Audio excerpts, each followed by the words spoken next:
Hello, நான் பாருங்கள், இது பாருங்கள், இது வந்து சாத்துக்குடி இதோட தோல்,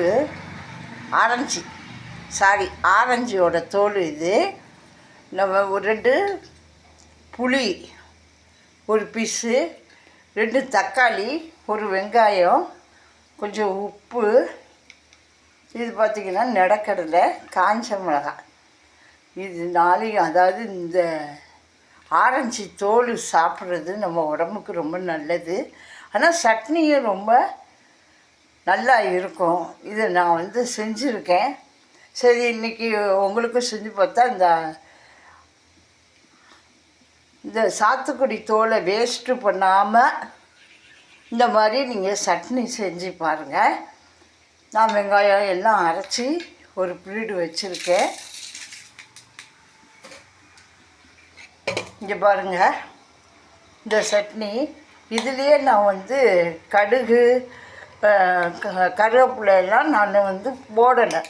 அரைக்கையிலேயே கொஞ்சம் நல்லெண்ணெய், கொஞ்சம் கருவேப்பிலை போட்டு தான் நான் அரைச்சிருக்கேன். இது நம்ம தாளிக்காமல் இந்த மாதிரி சட்னி செஞ்சு பாருங்கள், ரொம்ப மணமாக இருக்கும்.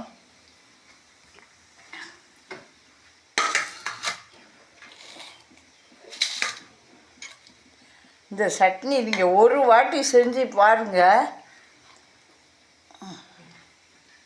அதுக்கப்புறம் பார்த்திங்கன்னா அவ்வளோ நல்லாயிருக்கும். இந்த பாருங்கள், நம்ம இட்லிக்கு தொட்டு சாப்பிட சுவையாக இருக்கும்.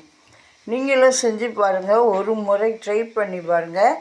இந்த ஆரஞ்சு தோலை, இந்த சாத்துக்குடி தோலை நீங்கள் வேஸ்ட்டு பண்ணிடாமல் இதை கழுவிட்டு நீங்கள் க்ளீன் பண்ணி வச்சு ஃப்ரிட்ஜில் வச்சுட்டா கூட நம்ம எப்போ சட்னி அரைக்கமோ தேங்காய் சட்னிக்கும் போடலாம், மிளகா சட்னிக்கும் போடலாம். இது மாதிரி போடுங்க. போட்டு நம்ம சட்னி செஞ்சால் நமக்கு உடம்புக்கும் நல்லது, ஜீரணமெல்லாம் நல்லா ஆகும். நீங்களும் செஞ்சு பாருங்கள். ஒரு லைக் பண்ணுங்கள், ஒரு கமெண்ட் பண்ணுங்கள். பாய்.